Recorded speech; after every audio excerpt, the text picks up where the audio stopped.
আসসালামাইকুম প্রিয় দর্শক, আপনারা আমার সামনে কিন্তু ডিম দেখতে পাচ্ছেন। তো আসলে এগুলা আমি খাওয়ার জন্য না, আমি ইনকিউবেটরে আজকে কিছু ডিম বসাবো। তো ডিম বসানোর আগে আসলে কিছু স্টেপ নিতে হয়, যেগুলা করলে আপনার হ্যাচিং রেট ভালো হয় এবং বাচ্চার কোয়ালিটিও ভালো হয়। তো প্রথমে আমাকে এই ডিমগুলাকে জীবাণুনাশক দিয়ে একটু পরিষ্কার করে নিতে হবে। তো জীবাণু মুক্ত করার জন্য আমি এখানে দেখেন একটা জীবাণুনাশক নিয়েছি। এটা হচ্ছে ভাইরোসিড। এটা খুবই ভালো এসিআই কোম্পানির। এবং আমি এখানে হাফ লিটার পানি নিয়েছি এবং আমি যেহেতু জীবাণুনাশক দিয়ে ডিমটাকে মুছে নিব, তো আমি এরকম একটা নরম কাপড় ব্যবহার করেছি। আর এখানে মগ নিয়েছি, মগের মধ্যে আমি পানি নিব আর কি। তো কিভাবে কি করতে হয় আপনারা একটু দেখুন, আমি একজনের হেল্প নিচ্ছি ক্যামেরা ধরার জন্য।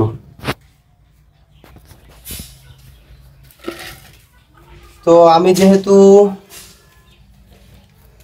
জীবাণুনাশক দিয়ে মুক্ত করব, তো আমি এখানে 0.25 ml জীবাণুনাশক নিচ্ছি, নিয়ে আমি এই মগের মধ্যে দিলাম। ক্যামেরা তো ভালো দেখা যাচ্ছে। এরপরে আমি এখানে পানিটা ঢেলে নিচ্ছি।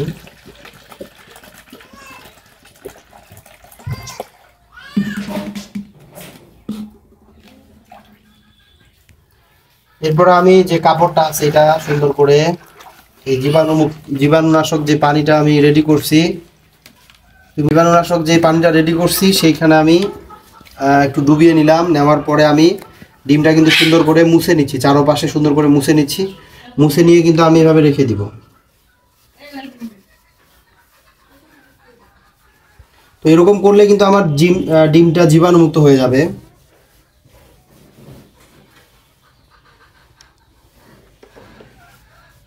তো এগুলো কিন্তু আমার পাহাড়ি মুরগির ডিম। আমি কিন্তু ছোট একটা ইনকিউবেটরে বসাবো। তো এখন যেহেতু অনেক বেশি গরম পড়তেছে, আমি বসাচ্ছি না কয়েকদিন থেকে।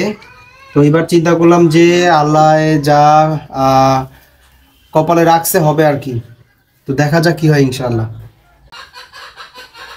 তো আমি সবগুলা ডিম এভাবে করে জীবাণুনাশক দিয়ে কিন্তু মুছে নিব। তো মুছে নিলে আমার ডিমগুলা কিন্তু জীবাণুমুক্ত হয়ে যাবে। তো এরপরে ডিমগুলো আসলে এই অবস্থায় দেওয়া যাবে না, এগুলাকে কিন্তু আমাকে শুকিয়ে নিতে হবে। এজন্য আমি যদি নর্মালি রাখি তাহলে আধা ঘন্টা রেখে দিব, আর যদি ফ্যানের তলে রাখি, ফ্যানের বাতাসের মধ্যে, তাহলে কিন্তু আমি 10 মিনিটের মধ্যে আমার এগুলো শুকিয়ে যাবে। তো আমি একে একে সবগুলা ডিম সুন্দর করে জীবাণুমুক্ত করে নিচ্ছি। এরপরে ইনশাল্লাহ আমি কি করবো আপনাদেরকে দেখাচ্ছি। কিছুক্ষণ আগে আপনারা দেখছেন যে আমি ডিমগুলা কিন্তু জীবাণুমুক্ত করে নিছি। তো আমি যেহেতু এই ইনকিউবেটর দিয়ে এর আগেও কয়েকবার ডিম ফুটাইছি, তো আমার এই ইনকিউবেটরটাও কিন্তু জীবাণুমুক্ত করতে হবে। তো এই জন্য আমি যে জীবাণুমুক্ত করার জন্য যে পানিটা নিয়েছিলাম, সেই পানিটা দিয়ে কিন্তু আমি সুন্দর করে এই ইনকিউবেটরটা মুছে নিব। তাহলে কিন্তু আমার এই ইনকিউবেটরটা জীবাণুমুক্ত হয়ে যাবে।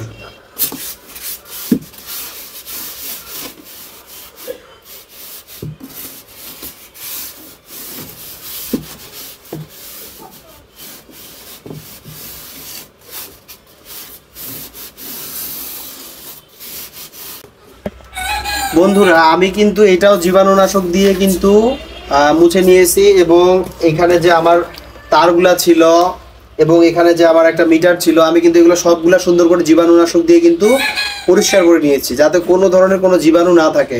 যেহেতু এই ডিমগুলা বসাবো, আমাকে কিন্তু এগুলা 8 ঘন্টা পর পর ঘুরিয়ে দিতে হবে। তো আমার এগুলাতে যদি কোনো মার্ক করা না থাকে, তাহলে আমি কিন্তু বুঝবো না যে ডিমটা ঘোরানো হয়েছে কিনা। এজন্য আমি প্রত্যেকটা ডিমের ভিতরে মার্ক করে দিব। এজন্য আমি আমার একটা সংকেত দিব। আমি এই পাশে লিখব পি এবং তার অপোজিট পাশে আমি এম লিখব। দেখেন, আমি এই পাশে কিন্তু এম লিখছি এবং এই পাশে আমি কিন্তু পি লিখছি। তাহলে আমি একবার এই পাশে যখন থাকবে, এই পাশে থাকবে, 8 ঘন্টা পর আমি ঘোরায় দেওয়ার পর আমি ডিমটা কিন্তু রোটেট করে এখানে পি দিব। আবার যখন আমি ডিমটা ঘোরায় দিব 8 ঘন্টা পরে, আমি এরপরে কিন্তু আবার উল্টায়া এম দিব। এইভাবে কিন্তু ইনকিউবেটরে ডিম ফুটাইতে হবে। আপনারা দেখতেছিলেন যে আমি কিন্তু ডিমগুলাতে কিন্তু মার্ক করে নিচ্ছিলাম। তো আমি প্রত্যেকটা ডিমে এইভাবে করে কিন্তু মার্ক করে নিলাম। আমি এক পাশে পি দিচ্ছি এবং এক পাশে এম দিচ্ছি বোঝার সুবিধার্থে। তো এইভাবে করে আমি সবগুলা ডিম মার্ক করে নিব। আমি ডিমগুলা কিন্তু জীবাণুনাশক দিয়ে প্রথমে পরিষ্কার করে নিছি। এরপরে আমি ডিমের মধ্যে মার্ক করে নিছি। আর আমি এখন ইনকিউবেটর বসাবো। তো আমি এখানে প্রথমে একটা সুতি কাপড় সুন্দর করে পরিষ্কার করে এখানে কিন্তু মানে বিছায় দিছি, এবং আমি এখানে কিছু চাল নিছি, চালটা কিন্তু আমি এখানে দিয়ে দিব। চালটা নেওয়ার একটা সুবিধা আছে, আমি এটা আপনাদেরকে শেষে বলতেছি, আপনারা ভিডিওটা দেখতে থাকুন।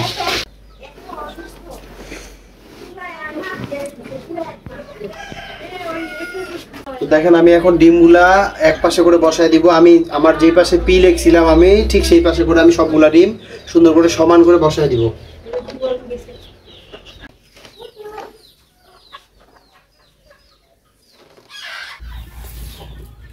তো বন্ধুরা দেখেন আমি কিন্তু সবগুলা ডিম সুন্দর করে বসিয়ে নিচ্ছি। আমার এটা কিন্তু 50 ডিমের একটা ইনকিউবেটর। এখানে আলহামদুলিল্লাহ আমার 45টা ডিম ধরছে। আমার এগুলো যেহেতু পাহাড়ি মুরগির ডিম, এগুলার সাইজে কিছুটা বড় হয়। আমি এগুলো 4 দিন পরে চেক করব। চেক করে এখান থেকে যে ডিমগুলাতে বীজ থাকবে না সেই ডিমগুলো কিন্তু আমি বের করে নিব, এবং এগুলো আমি প্রতিদিন 3 বার করে ঘুরিয়ে দিব 8 ঘন্টা পর পর। নিচে আমি একটা সুতি কাপড় দিছি, এরপরে কিছু চাল দিছি। চাল দেওয়ার সুবিধা হচ্ছে তাহলে আমি যখন ডিমটা ঘোরাবো তখন মানে সরে আসবে না, ডিমটা আটকে থাকবে জায়গা মতো। আমি জাস্ট 8 ঘন্টা পর পর ঘুরাই দিব। আর আমি মেশিন চালু করার পরে আমি 1-2 ঘন্টা এমনিতেই তাপমাত্রা ভিতরে যে আর্দ্রতা থাকে এটা একটু বেশি থাকবে। তো আস্তে আস্তে এটা অ্যাডজাস্ট হয়ে যাবে, যেহেতু এটা একটা নতুন ডিম সেহেতু প্রথম দিকে আর্দ্রতা একটু বেশি থাকবে, কিন্তু পরে আস্তে আস্তে কমে যাবে। এরপরে ইনকিউবেটর চালানোর কিছু টিপস থাকে, সেই সম্পর্কে আমি পরবর্তীতে আপনাদেরকে জানাবো ইনশাআল্লাহ।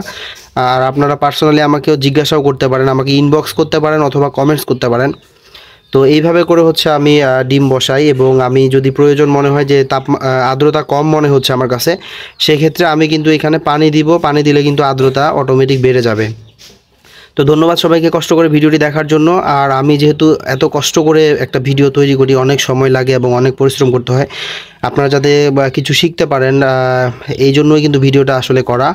তো আপনারা আমার চ্যানেলটা, আমার পেজকে লাইক করবেন, কমেন্টস করবেন, আপনাদের মূল্যবান মতামত প্রকাশ করবেন, এবং আপনাদের কোনো কিছু জানতে চাইলে আমাকে ইনবক্স করতে পারেন, চাইলে আপনারা কমেন্টসও করতে পারেন। তো ধন্যবাদ সবাইকে, আজকে এই পর্যন্তই। আসসালামু আলাইকুম ওয়া রাহমাতুল্লাহি ওয়া বারাকাতুহু।